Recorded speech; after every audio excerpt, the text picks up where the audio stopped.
A farmer walks into the field and finds his sheep dead. There's no blood, obvious wounds, or tracks. There's no sign of struggle.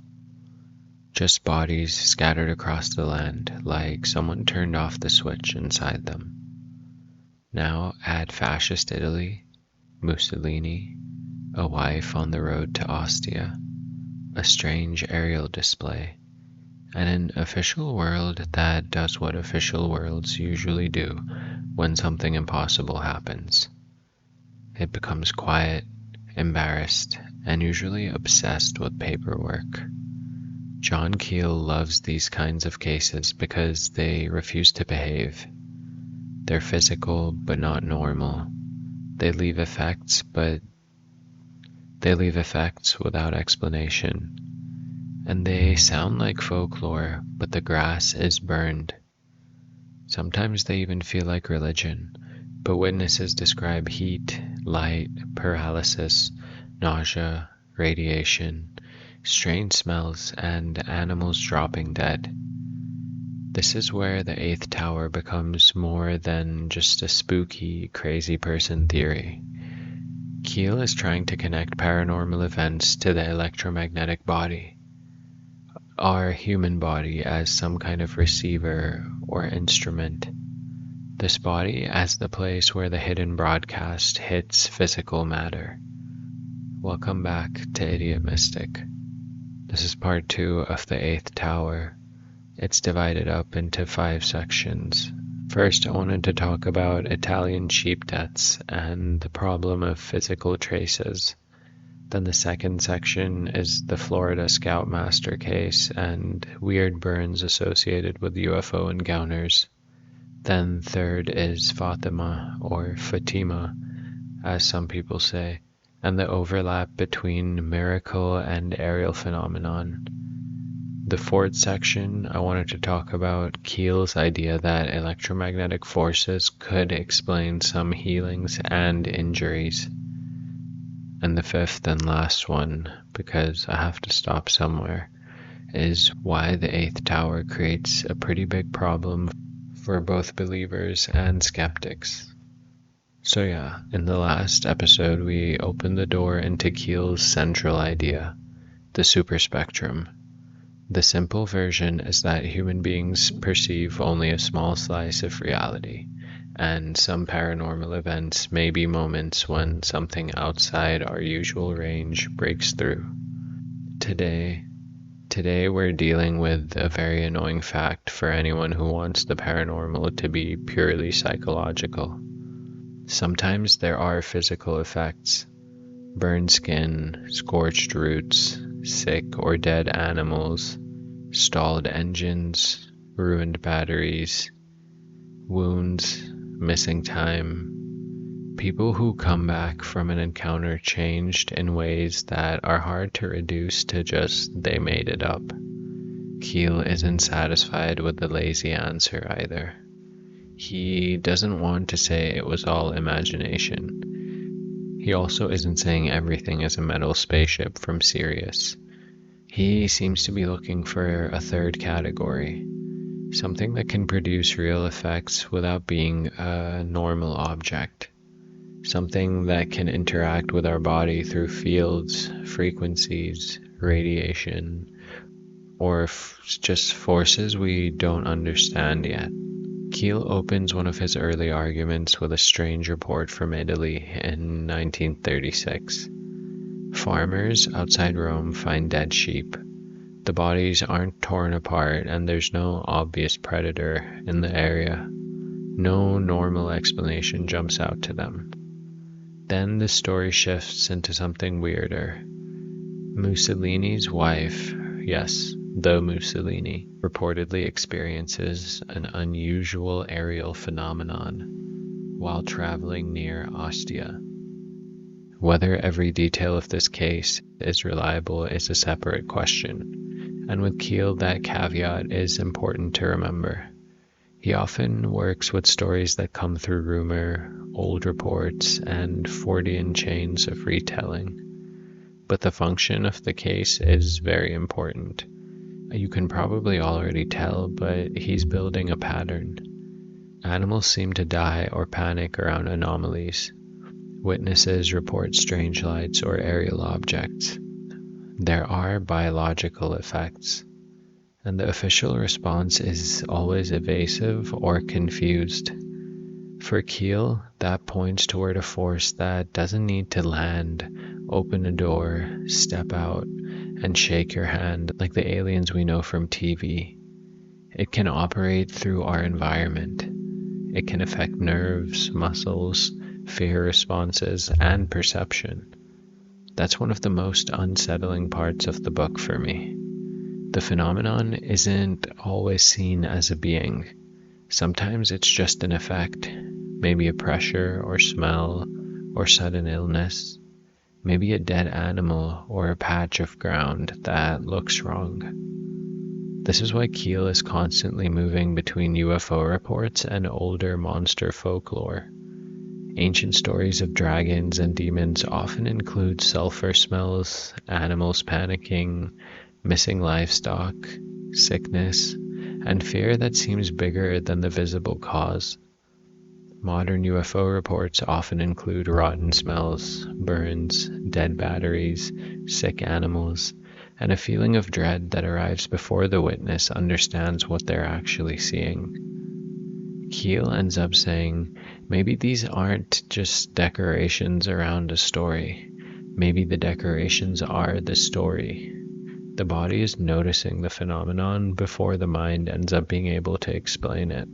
One of the cases Keel discusses involves D.S. Sonny Desbergers, a scoutmaster in Florida in 1952. The basic story is that Desbergers went toward a glowing object and was struck or overwhelmed by a fiery effect. He later showed signs of burns. Investigators also reported strange damage to vegetation at the site, especially the roots. Again, I'm not treating every detail as settled evidence. I'm just looking at the pattern that Keel is studying and trying to illustrate. An object is usually seen, a person approaches it, then a beam, flame, flash, or some kind of burst is reported. The body is affected, and the environment is affected in a weirdly selective way. Keel connects these reports to electromagnetic effects and radiation-like forces. He's writing in a period when microwaves, infrared, ultraviolet, and other forms of radiation were becoming more widely discussed. The modern world was learning that invisible forces could cook food, transmit information, heal tissue, sterilize, and communicate. So Keel was wondering, what if some paranormal events are interactions with invisible energies? Maybe the UFO isn't a craft in the normal sense. He thought maybe it was some kind of concentration of energy or some kind of projection. Maybe it was even an event generated by the superspectrum that can produce heat, light, burns, and hallucination-like imagery all at the same time. I think this is where Keel becomes almost cyberpunk before cyberpunk. Reality isn't solid objects floating in empty space. Reality is fields, signals, frequencies, feedback loops, and interpretation. You're not looking at life or observing the event. We, us, the witness, is part of the circuit. I think that idea is really important to play with, because a lot of paranormal investigation treats witnesses like cameras. Keel treats us like receivers. The receiver can distort the signal, but the signal might still exist. Your nervous system isn't configured into some neutral state. It's an instrument made of literal meat, memory, culture, trauma, and whatever you ate today. So when the phenomenon hits, the final experience is a collaboration between whatever is out there and whatever is in here. That's terrifying, but also kind of elegant. Now we have to talk about Fatima, or there's a Portuguese way to say it, but Fatima, I think. I don't know how to say it. But the origin is the Arabic name. Anyway, in 1917, in Portugal, thousands of people gathered after 3 little girls reported apparitions and messages of the Virgin Mary. The famous event becomes known as the miracle of the sun. Many witnesses describe the sun seeming to move, descend, spin, radiate color, or produce extra heat. Some reported their wet clothes drying after heavy rain. To believers, this was a religious miracle. To some UFO researchers, it looks like mass aerial phenomenon. And to skeptics, it may involve expectation, staring at the sun, weather conditions, crowd psychology, and later myth-making. Keel looks at this event and sees a perfect example of the category problem. What do we call an event when it has religious content, aerial imagery, physical sensations, social impact, prophecy, and a visual display in the sky? If you start from Catholic theology, you call it a Marian apparition. If you start from UFO belief, you call it contact. If we come at it from psychology, we end up calling it mass suggestion or visionary experience.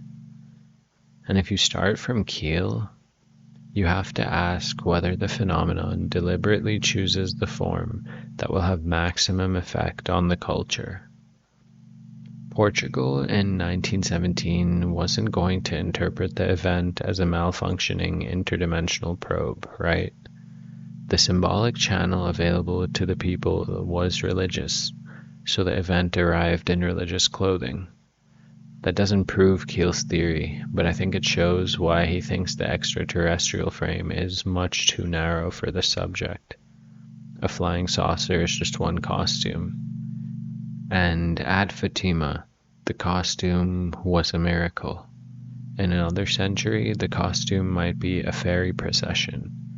In another century, a fiery chariot.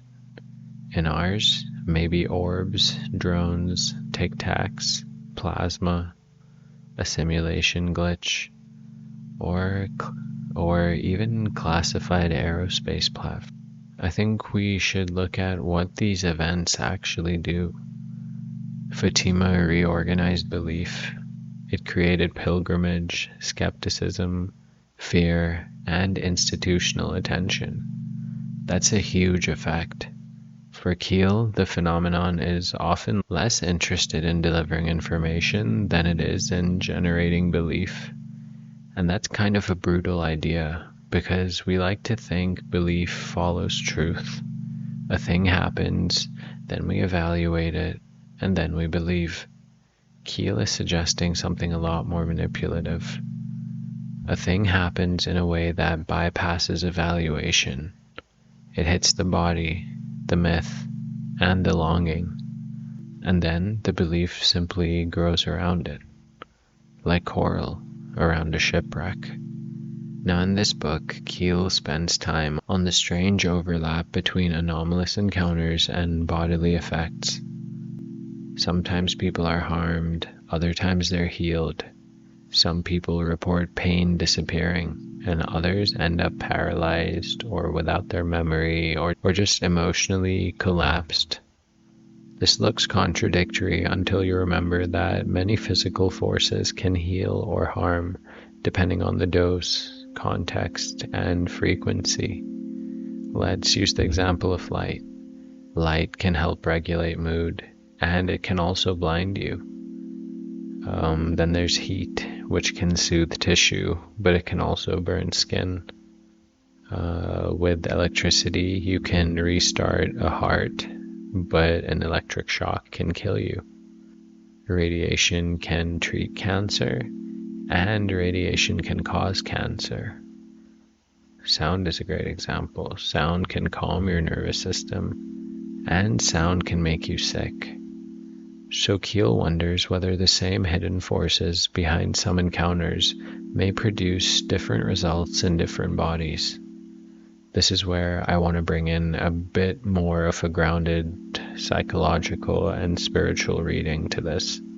Human beings have always placed healing experiences in sacred contexts. It could be a person going to a shrine, a saint's tomb, a prayer circle, a meditation retreat. Something apparently happens, and then their nervous system completely shifts. Pain changes, and the person feels overwhelmed or opened. Sometimes there might be psychosomatic pathways. Sometimes expectation and meaning change the body. Other times there just might be environmental factors that we don't understand. And sometimes people simply misremember, exaggerate, or want the story to be cleaner than life was.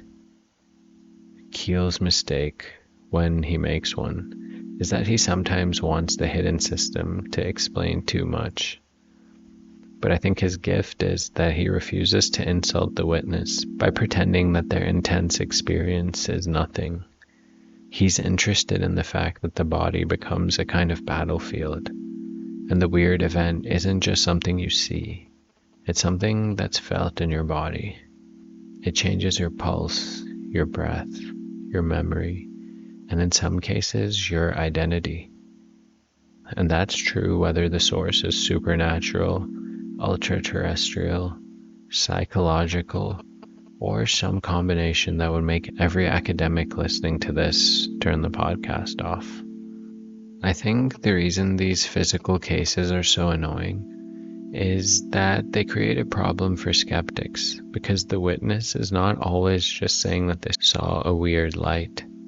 Sometimes there are marks, burns, electromagnetic disturbances, multiple witnesses, and even environmental traces. But this creates a problem for believers too, because the evidence is usually incomplete, inconsistent, and hard to reproduce. The phenomenon gives you enough to disturb you, but seemingly never enough to settle the question. And that's Keel's entire world. Enough evidence to ruin your sleep, but never enough to win the argument. And maybe that's the point of this whole thing. If the phenomenon is the control system, it may not want certainty, because certainty ends the game. Ambiguity keeps it going. So a perfect spaceship landing on the White House lawn would create a new reality very quickly. But 1,000 contradictory sightings, each with just enough physical detail to be interesting, create something else. Mythology. Mythology seems to be much more durable than proof. Proof gets filed, but myth spreads and adapts. Myth enters our dreams, our childhood fears, and late-night podcast episodes recorded by people who had one green tea too many and decided that John Keel was a normal thing to cover. I guess this is why I think the eighth tower is so important. It's not because Keel proves his case in like a scientific sense, because he definitely doesn't. I think it's important because he seems to understand that the paranormal survives through ambiguity. These events don't become powerful by becoming clear. They become powerful by staying unresolved. So in this episode, we moved from the hidden broadcast to the physical effects. Dead animals, burned grass, strange aerial displays, religious miracles, bodily harm and healing. Keel's claim is that the superspectrum isn't just some kind of abstract spiritual realm. He claims that it may interact with matter, especially living matter. So our body becomes the detector, and the witness becomes the instrument, and the event, which is life, becomes half physics, half myth, and I think fully inconvenient for everyone. In the next part of this series, I'll try to go deeper into the mind side of the system, ESP, plants hooked up to lie detectors, John Lilly, dolphins, psychedelic programming, animal perception, and the possibility that consciousness itself is part of the superspectrum. Which, I get it, sounds like a fake college course, but here we are. Thank you for listening to Idiomistic. If you've been following the series, please follow, subscribe, and get in touch on Discord. You know we need to talk. And remember to be kind to your nervous system. It may be picking up more stations than you think.